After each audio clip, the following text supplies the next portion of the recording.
बिस्मिल्लाहिर्रहमानिर्रहीम। मेरे प्यारे किसान भाई और बहनों, डॉक्टर अशरफ साहबजादा आपकी खिदमत में सलाम अर्ज़ करता है। अल्लाह रब्बुल इज़्ज़त ने हमें ऐसी पाक धरती जिसमें बेशुमार खजाने पिन्हा हैं, इनमें से कुछ ज़मीन के सीने पर परवान चढ़ रहे हैं और कुछ इसके अंदर गहराई में छुपे हुए हैं। और जब हम देखते हैं अपने इर्द गिर्द तो हमें बेशुमार नेमतें नज़र आती हैं और अल्लाह रब्बुल इज़्ज़त फरमाते हैं कि मेरी कौन कौन सी नेमत को झुठलाओगे। फबिअय्यि आलाइ रब्बिकुमा तुकज़्ज़िबान। तो जब हम गौर से देखते हैं तो बेशुमार नेमतें हैं और जिनका हम शुक्र अदा कर ही नहीं सकते। जमीन पर आप सूरज को ही ले लें, ये तवानाई का सबसे बड़ा मंबा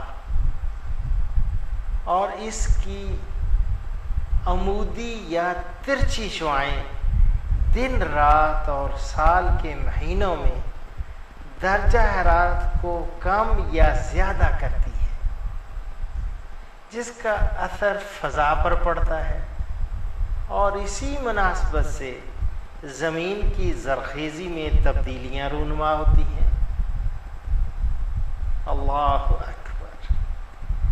कुर्रा अरज़ इलाक़ाई ज़ोनों में तक़सीम होता है, जिसके ज़ेरे असर लाखों अक़साम के पौधे मौसमी हालात और ज़मीन की माहियत के एतबार से रूए ज़मीन पर फैले हुए हैं। यूं साहिल समुंदर से लेकर पहाड़ों की खूबसूरत चोटियों तक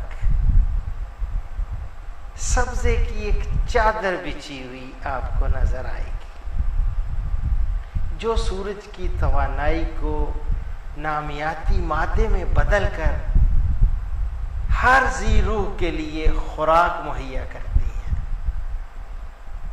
ये पौधे पत्तों, फूलों और फलों की शक्ल में ना सिर्फ ज़रूरी खुराक मुहैया करते हैं, बल्कि अपने अंदर छुपे हुए मुख्तलिफ विटामिन्स, लहमियात जिन्हें प्रोटीन कहते हैं, रोगनियात, फैट्स और नमकियात यानी साल्ट्स के सबब हज़ार बीमारियों के इलाज के लिए बतौर दवा बेहद मुफीद है। और कुरान करीम में अल्लाह रब्बुल इज़्ज़त वाज़े तौर पर फरमाते हैं कि दुनिया में ऐसी कोई बीमारी नहीं जिसका इलाज ना हो। बहरहाल इस सिमत में सोचो विचार से ऐसे नमकियात, मादनियात, पौधों और जड़ी बूटियों को मंजरे आम पर लाना रिसर्चर्स का काम है, ये मुहक्किकीन का काम है। और दुनिया भर में लाखों बल्कि करोड़ों साइंसदान हैं जो हमा वक्त मुख्तलिफ बीमारियों और इनके इलाज पर काम कर रहे हैं। इस सिलसिले में मंजरे आम पर आने वाली बेशतर अद्वियात का माखज़ दरख्तों या जड़ी बूटियों के फल, फूल और पत्ते हैं। जैसा कि आप जानते हैं, मलेरिया जैसे मूजी मर्ज का इलाज सिनकोना नामी दरख्त के रस से कामयाबी के साथ किया गया है। और इसी तरह पेट की मुख्तलिफ बीमारियों के लिए, हरीड़ खून की सफाई के लिए, और नीम यरकान के इलाज के लिए मूली का पानी, ये और बहुत सारी अद्वियात इन पौधों से अख़ज़ की जाती है। और इस सिलसिले में होने वाली तहकीक की रोशनी में एक ऐसे पौधे का जिक्र कर रहा हूँ, बल्कि एक दरख्त का जिक्र कर रहा हूँ जिसे मिरेकल ट्री कहा जाता है, यानी कि करिश्माती दरख्त। वो क्या है? उसे सुहांजना कहा जाता है। सुहांजना तो आपने सुना होगा। सुहांजना तलबा और तालिबात के लिए मैं उनके इल्म में इजाफा के लिए ये बताऊं कि इसे टेक्निकली, जो इसका टेक्निकल या बोटेनिकल नेम है, वो है मोरिंगा ओलिफेरा। Moringa oleifera. और इसे मैं समझता हूँ कि एक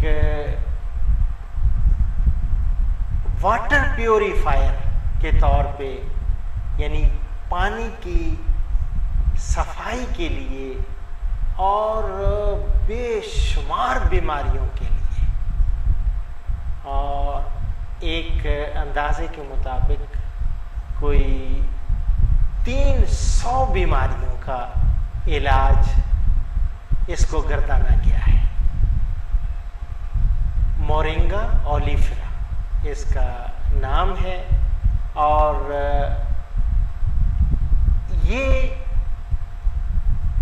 बहुत सारी जगहों पे हमारे पाकिस्तान के अलावा बहुत सारे ममालिक में इसकी काश्त होती है। और ये ख़ास तौर पे हिंदुस्तान और इसके अलावा ये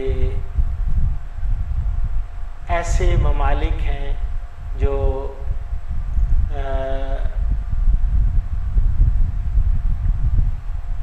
ईस्ट इंडीज़ यानी मशरक़ी शर्क़ुल हिंद कहेंगे उसमें, और अफ्रीका में भी, और साउथ अमेरिका और मैक्सिको, और अब ये श्रीलंका, मलेशिया और फिलिपाइन में भी इसकी काश्त होती है। और ये बेशुमार फ़वाइद का हामिल ये दरख्त पाकिस्तान में वाफिर मिक़दार में इसे इस्तेमाल किया जाता है और मुख्तलिफ़ अद्वियात के लिए। अब कौन कौन सी अद्वियात और कौन कौन सी बीमारियों के लिए ये फ़ायदेमंद है, वो जब मैं देख रहा था तो लगभग 300 मुख्तलिफ़ बीमारियों का इलाज इसमें तजवीज़ किया गया है। और ख़ास तौर पर खुराक की कमी, जोड़ों का दर्द, मैदे की बीमारियां, दिमागी कमज़ोरी और एक बड़ी ही नामुराद किस्म की बीमारी जो आजकल आम देखने में आई है, वो है शुगर। और शुगर की बीमारी ये काबिल ज़िक्र ये बीमारियां हैं जिनका इलाज सुहांजना से किया जाता है। और सुहांजना ये इसमें मैं देख रहा था, इसको सुहांजना भी कहते हैं, सुहांजना भी कहते हैं। और तलबा और तालिबात के लिए ये मैंने बोटेनिकल नाम तो दिया मोरिंगा ओलिफेरा, लेकिन इसे इंग्लिश में क्लैरिफायर ट्री का नाम भी दिया जाता है। क्लैरिफायर ट्री यानी CLARIFIER, क्लैरिफायर ट्री। और इसी तरह इसको हॉर्स रेडिश ट्री भी कहते हैं, और इसको ड्रमस्टिक ट्री भी कहा जाता है, क्योंकि इसकी जो फलियां होती हैं वो ड्रमस्टिक की शक्ल की होती हैं। और हमारे यहाँ ये मकामी तौर पे या उर्दू में, पंजाब में, सिंध में और जहाँ जहाँ ये ग्रो किया जाता है, उगाया जाता है, इसको उर्फ़े आम सुहांजना भी कहते हैं और सुहांजना भी कहते हैं। तो सुहांजना जो है ये, इसकी जब मैं एनालिसिस देख रहा था कि अगर 25 ग्राम इसके पत्तों का पाउडर लिया गया और उसका एनालिसिस या तज्जिया जब किया तो उसमें पता चला कि 24% प्रोटीन होती है और 125% कैल्शियम और 61% मैग्नीशियम और 41% यानी 41% पोटाशियम और 71% आयरन यानी फुलाद या लोहा और अल्लाहु अकबर 272% 272% विटामिन ए और 22% यानी 22% विटामिन सी ये इसमें देखा गया। तो कोई मुझे हैरत नहीं होती इसको मिरेकल ट्री यानी करिश्माती और जादूगर किस्म का ये करिश्माती दरख्त, इसको कहने में कोई तामुल नहीं। जिस तरह मैंने आपको एक नॉर्दर्न एरियाज में, शुमाली इलाका जात में एक बुश है जिसको सीबक थॉर्न कहते हैं, एक करिश्माती झाड़ी का नाम दिया था और उसमें मैंने डिटेल में आपको उसके बारे में बताया था और ख़ुसूसन चाइना वाले उससे कितना फ़ायदा ले रहे हैं। तो क्यों ना हो आज देखते हैं सुहांजना, इसमें हम क्या कुछ हासिल कर सकते हैं। जदीद तहकीक से ये साबित हुआ है कि इस पौधे के पत्तों, फूलों, फलों और जड़ों में, ये मैंने सारी जो चीज़ें बताई, ये तो 25 ग्राम मोरिंगा लीफ पाउडर यानी कि ये सुहांजना के पत्तों का पाउडर, ये का जायज़ा लिया गया, इसका एनालिसिस किया गया। तज्जिया करने के बाद ये पता चला कि इसमें कैल्शियम कितनी है, मैग्नीशियम कितनी है, पोटाशियम कितनी है, आयरन कितनी है, विटामिन ए है, विटामिन सी है। लेकिन इनकी सारी बाकी हिस्सों में भी ये बकसरत ये सारी चीज़ें पाई जाती हैं। अब रहा कि इसको अगर एक हेक्टर होता है 2.46 एकड़ के बराबर, 2.46 एकड़ के बराबर। तो एक हेक्टर में मैं इसका जायज़ा ले रहा था और देख रहा था कि रिकॉर्ड इससे सब्ज़ चारा कितना हासिल किया जा सकता है और इससे प्रोटीन कितनी हासिल की जा सकती है और इसमें 1 हेक्टर में लगाया हुआ जो सुहांजने का एक ये समझ लें कि जंगल अगर आप लगाएंगे तो इसको लगाने का तरीका ये है कि 8 बाई 8 यानी पौधे से पौधे का फासला 8 फुट और इसी तरह कतार से कतार का फासला 8 फुट रखें तो ये एक माशाल्लाह एक ये समझ लें कि एक ये दरख्तों का सुहांजने का एक जंगल बन जाएगा।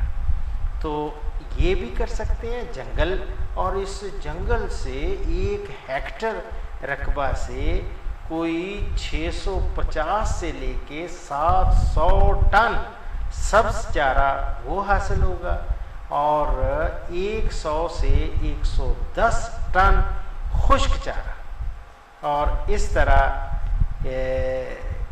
इससे 17.5 यानी 17.5 टन प्रोटीन हासिल होगी और 1000 किलोग्राम लेट्स और इसी तरह 10 टन फर्मेंटल चीनी।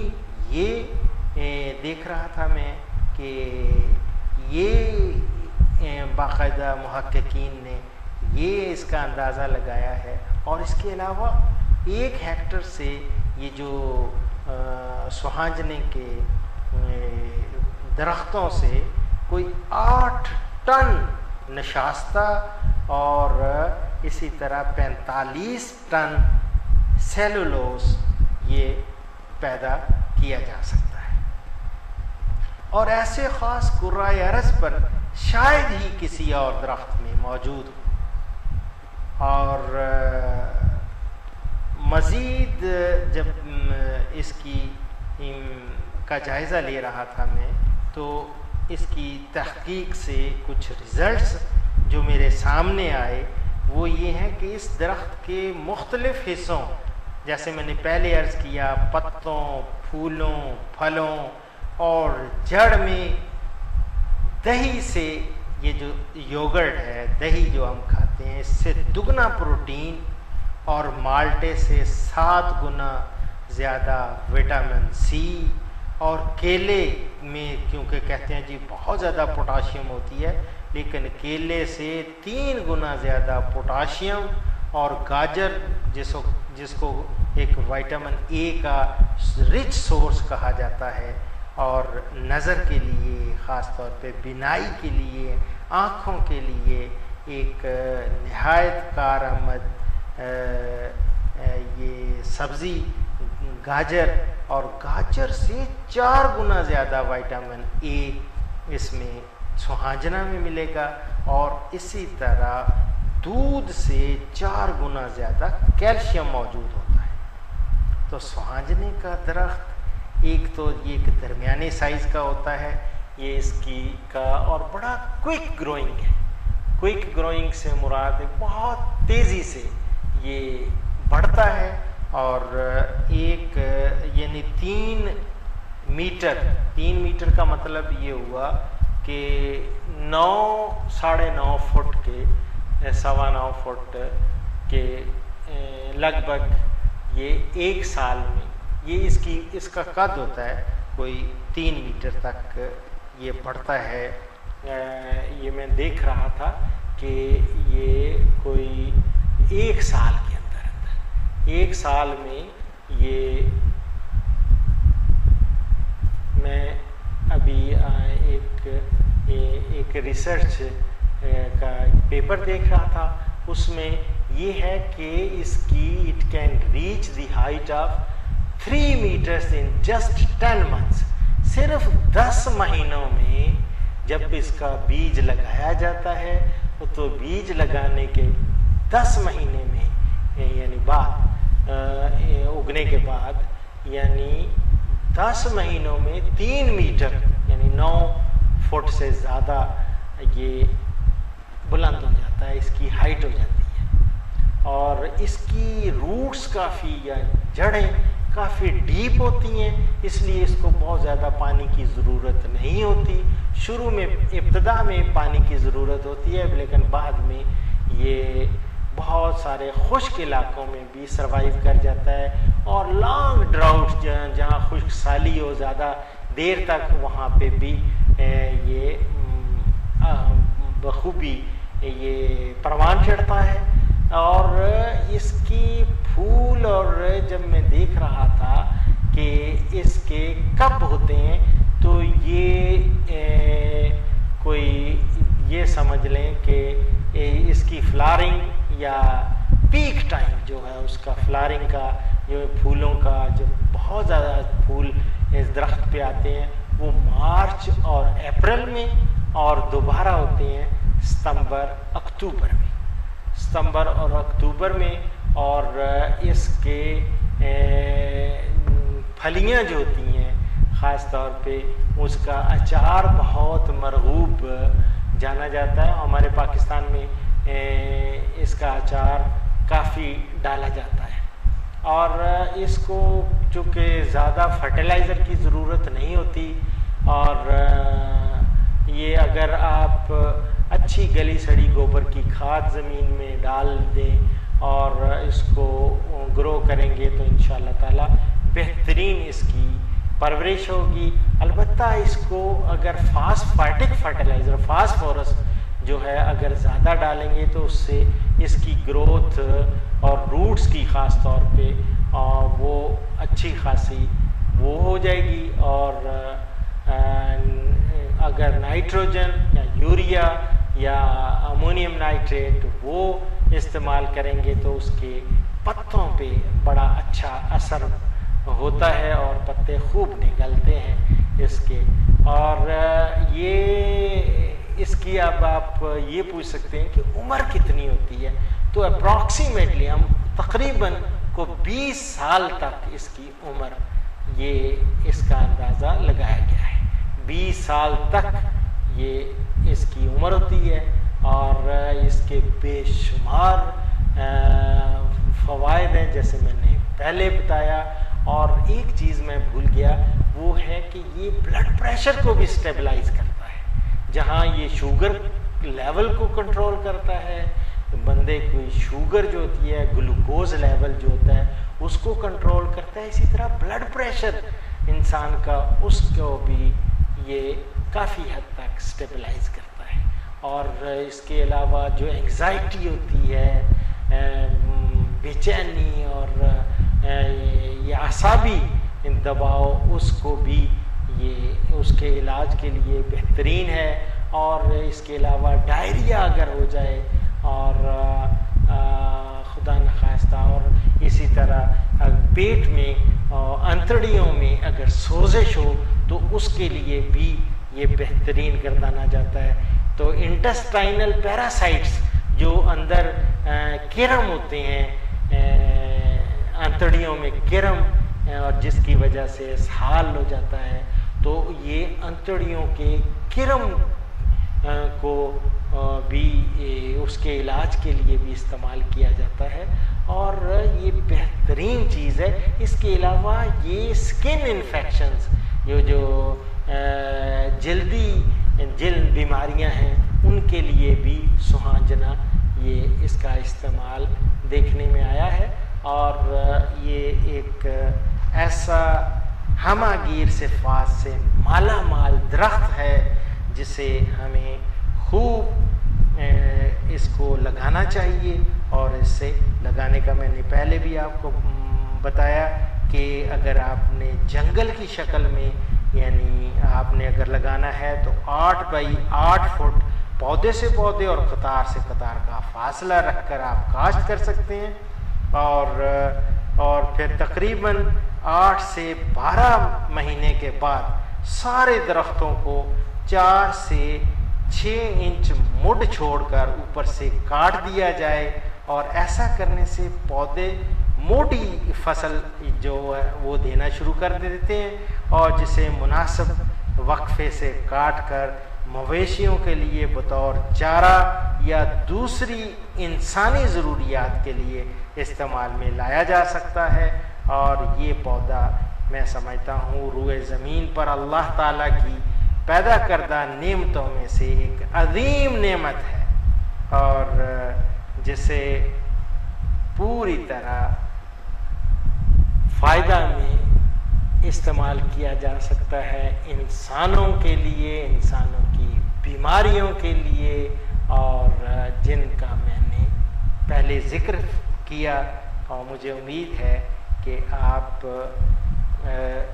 मेरी इन मालूज़ात पर अमल करते हुए एक और बात बताऊं कि इसके जब देख रहा था कि बाकायदा सलाद के तौर पे भी इसके पत्ते वो इस्तेमाल किए जाते हैं, और जो इसकी पॉट्स हैं या जो फलियां हैं, फलियां का इस्तेमाल वो सब्जियात में भी किया जाता है।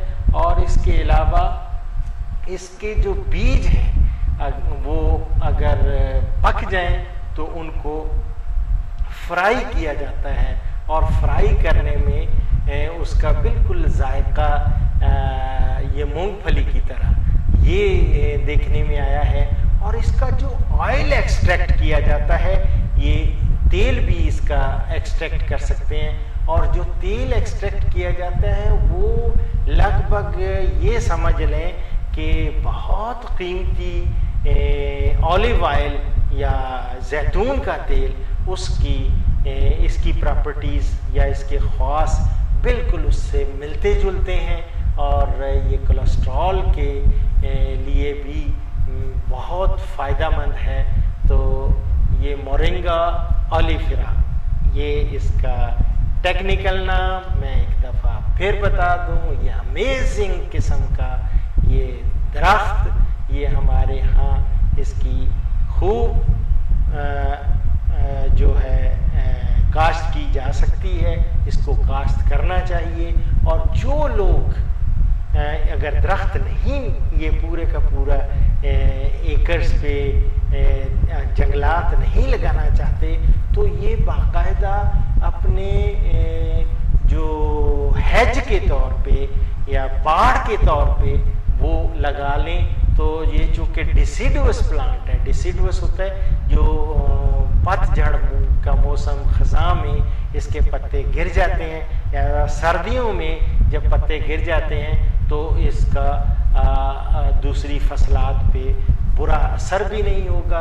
और इसके बेशुमार फ़वाइद को देखते हुए मुझे उम्मीद है कि हमारे काश्तकार भाई और बहनें इस पौधे की तरफ ज़रूर तवज्जो देंगे, और अपने मुल्क को इस करिश्माती दरख्त की को उगा के ख़ुद कफ़ील बनाएंगे और खूब फ़ायदा उठाएंगे। इसी के साथ डॉक्टर अशरफ साहबजादा आपसे इजाज़त चाहता है, लेकिन इजाज़त से पहले एक हदीस मुबारक। हज़रत अबू हुरैरा रज़ियल्लाहु ताला अन्हु से रवायत है, रसूलुल्लाह सल्लल्लाहु अलैहि वसल्लम ने फरमाया, अल्लाह ताला फरमाता है, मेरा वो मोमिन बंदा जिसकी दुनिया में महबूब तरीन चीज़ मैं वापस ले लूँ और वो इस पर सवाब की नीयत से सब्र और रज़ा का मुज़ाहरा करे, तो उसके लिए मेरे पास जन्नत के सिवा कोई बदला नहीं। ये मैं बुखारी शरीफ से कोट कर रहा हूँ। इसी के साथ डॉक्टर अशरफ साहबजादा को इजाज़त दें। इंशाअल्लाह अगली प्रोग्राम में मुलाकात होगी, बशर्ते कि ज़िंदगी ने वफा की। फी मान अल्लाह।